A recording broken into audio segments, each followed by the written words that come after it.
Boa tarde, pessoal. É com prazer que venho novamente pedir a sua atenção. Professor Celso, de Biologia. Vamos para mais uma videoaula. Tá? Espero estar sendo útil e entre em contato comigo, façam críticas para que eu possa melhorar. O tema da aula de hoje é mais um grupo de invertebrados conhecidos como moluscos. Vocês sabem que os moluscos são assim chamados por terem o corpo mole. E o fato de terem o corpo mole tem ligação direta com o tipo de circulação, que é aberta ou lacunar. Daqui a pouquinho eu explico melhor sobre isso. É um grupo muito interessante, com mais de 110 mil espécies. Eles têm uma ampla distribuição geográfica. Eles podem ser marinhos, dulcícolas e terrestres. Ao contrário dos anelídeos, eles não são segmentados, né? Mas eles têm simetria bilateral, são celomados, são protostômios, triblásticos, características que eu já expliquei no grupo dos anelídeos. Se você olhar aqui, ó, a explicação, né, um celoma completamente revestido de mesoderme, tá? O que chama a atenção de um molusco é a divisão do seu corpo. Por mais que seja um corpo mole, ele tem três regiões distintas, que é uma cabeça, um pé musculoso e a massa visceral feita de vísceras, que são os órgãos. A classificação dos moluscos, basicamente em 5 grandes classes, é bastante variada. Quando você fala em monoplacófora, você está falando aqueles que têm uma única concha, uma única válvula, uma única placa. É o molusco mais antigo de todos, chamado Neopilina. Depois nós temos a classe poliplacófora, que é formada por mais de uma concha. Nesse caso aqui, esse animalzinho chamado quíton, ele tem 1, 2, 3, 4, 5, 6, 7, 8 placas calcárias. Marinho. Então, poliplacófora porque tem muitas placas calcárias. Se você olhar a classe gastrópoda, ele tem pés no estômago. É a maior classe, né? Mais de 70 mil espécies aí.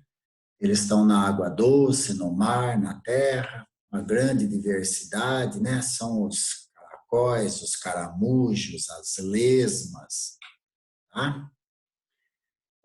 Uma das grandes conquistas do grupo dos moluscos, sem sombra de dúvida, foi a concha. Como que se origina uma concha? A concha é fabricada por uma estrutura chamada manto ou pálio, que reveste o corpo desses moluscos.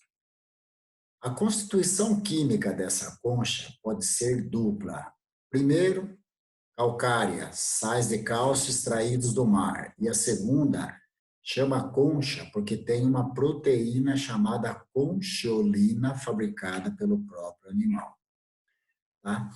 Quanto à reprodução, nós temos hermafroditas, nós temos sexos separados, nós temos desenvolvimento direto, desenvolvimento indireto com larvas. Eu vou falando sobre isso ao longo da aula. Aqui uma especiaria, o escargot, que é uma predileção. Os franceses adoram o escargot. E aqui do lado, né, nós temos esse caramujo chamado Pionfalaria glabrata, que é o hospedeiro intermediário. Estão lembrados daquele verme chamado Schistosoma mansoni, causador da esquistossomose? Terceira classe, biválvea, também chamada de pelecípoda, porque tem brânquias em forma de lâmina. Os bivalves, muito bem representados por ostras, mariscos e mexilhões, eles não têm uma língua raladora na boca. É a grande exceção do grupo. Tá?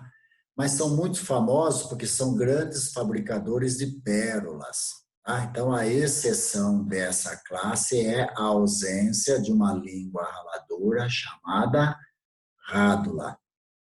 Nós temos foto da rádula em breve, vocês vão observar. A produção de uma pérola pelos moluscos é uma resposta, é uma situação de defesa. Tenta imaginar o que eu vou falar. Imagine um corpo, esse corpo revestido por uma membrana chamada páleo e por fora dessa membrana uma concha.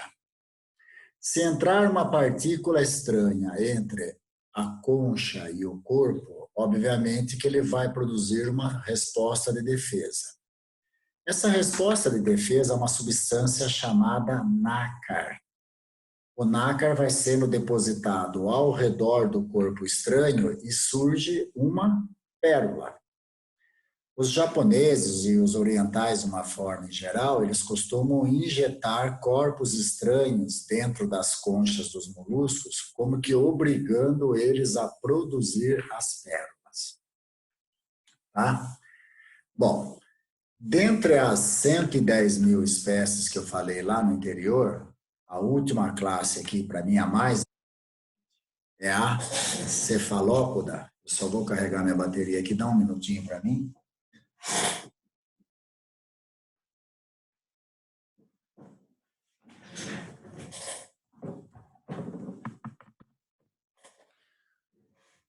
Cefalópodas são, sem sombra de dúvidas, os moluscos mais evoluídos. Nós conhecemos as lulas, os polvos, temos os náutilos que inspiraram a indústria náutica das aeronaves, né, dos barcos, né, das canoas. E nós temos também as sépias, que são animais muito primitivos, o argonauta. Esses moluscos, eles têm um sistema circulatório fechado, contrariando o resto do grupo que tem a circulação aberta, daí o corpo mole. Eles têm um sistema nervoso bem desenvolvido, temos lulas com neurônios de mais de metro de comprimento, já se fala até em gânglios cerebroides, eles já enxergam bem, captam os estímulos ambientais, possuem olhos com visão a cores.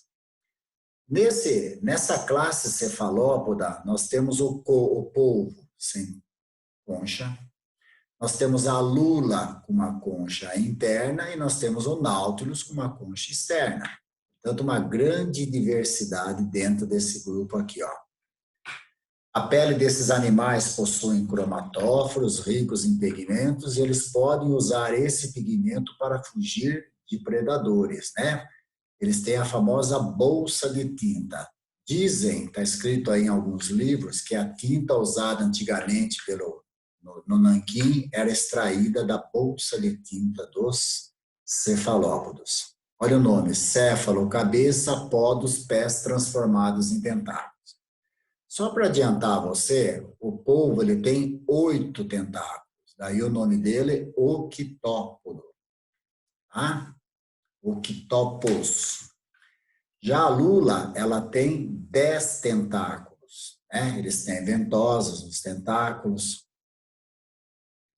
Sistema digestório. Bom, continua completo. A novidade é a presença de uma língua raladora chamada rádula na boca. Os bivalves não têm essa língua porque eles são filtradores, portanto, eles têm que retirar o alimento da água. Tá? Quem são os bivalves? Ostras, mariscos e mexilhões. Olha o detalhe dessa língua raladora chamada rádula na região ali entre a boca e a faringe. Uma coisa bastante interessante. No tocante à respiração, a maioria deles tem respiração branquial, porque a maioria das espécies são aquáticas, marinhas. Mas os gastrópodos, como lesmas, caramujos, caracóis, eles têm respiração pulmonar, tá? Ou também você pode falar respiração cutânea. Olha que slide interessante, bastante colorido. No tocante à respiração, ela pode ser branquial, pulmonar, cutânea. Bom, chegamos num ponto nevrálgico dessa aula aqui, que não é tão fácil, tão simples de entender.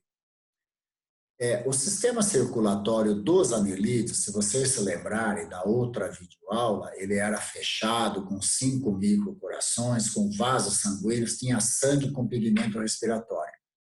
Aqui muda. Por quê? O sangue abandona os vasos sanguíneos, banha os órgãos, alimenta, realiza trocas gasosas, passa por uma cavidade chamada hemocele e depois ele volta para dentro dos vasos sanguíneos. Mas nos cefalópodes, que são os mais evoluídos, lembra do polvo e da lula? Esse sistema circulatório é completamente fechado, o que explica o tamanho e a capacidade que esses animais têm de se locomover na água.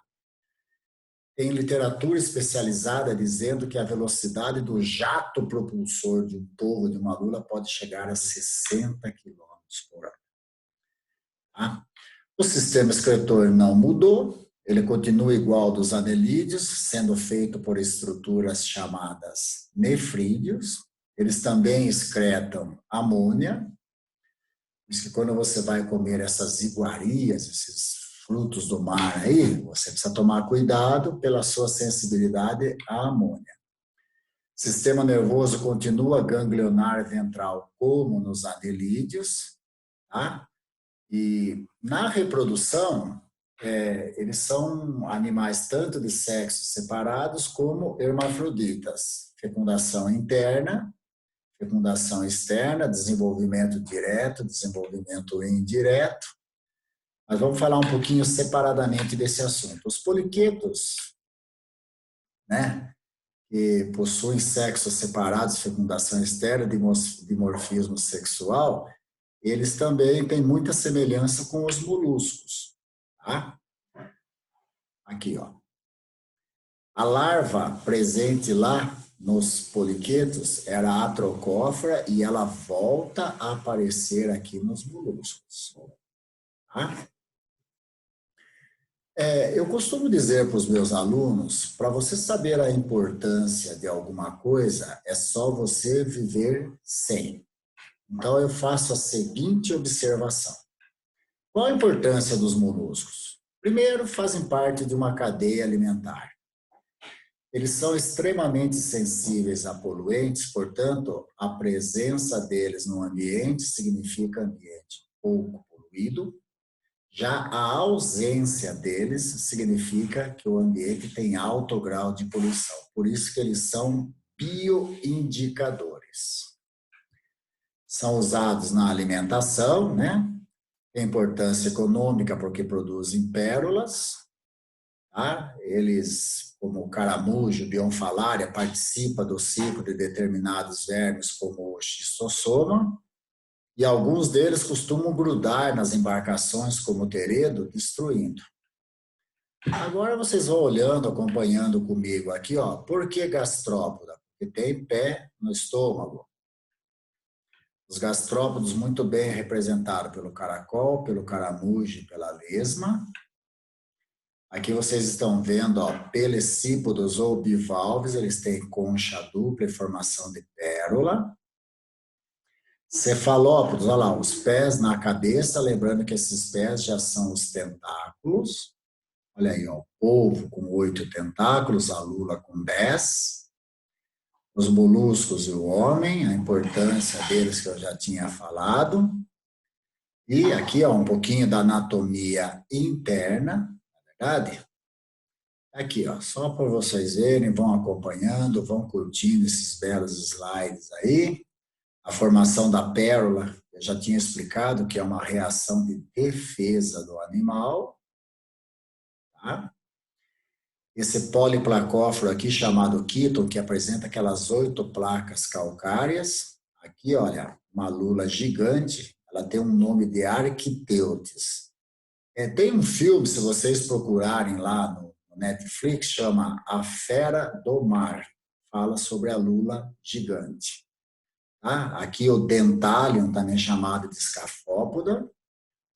Aqui, de novo, o quíton com 8 placas calcárias. Olha que beleza aqui, né? Muito bonito. E agora, eu, diferenciando das outras aulas que eu preparei, eu coloquei algumas questões aqui, ó, gabaritadas, que caíram nos últimos vestibulares para vocês, ó. Tá tudo bonitinho aqui, ó, tá bom? É só você olhar, curtir, tá bom? Se tiver alguma dúvida, fale com o professor. Eu acredito que não terão, né? Tá aí o gabarito de todas essas questões para vocês aí, ó. Aqui, ó, as 3 partes básicas do corpo deles, né? Cabeça, pé musculoso e massa visceral, a reprodução já falei. E é isso. Basicamente é isso que vocês precisam saber. Quando nós estivermos na aula presencial, eu tenho algumas outras curiosidades, mas a gente não pode transformar esse vídeo muito longo, senão fica difícil de compartilhar. Beijo para vocês, obrigado pela atenção, mande um comentário e até a próxima.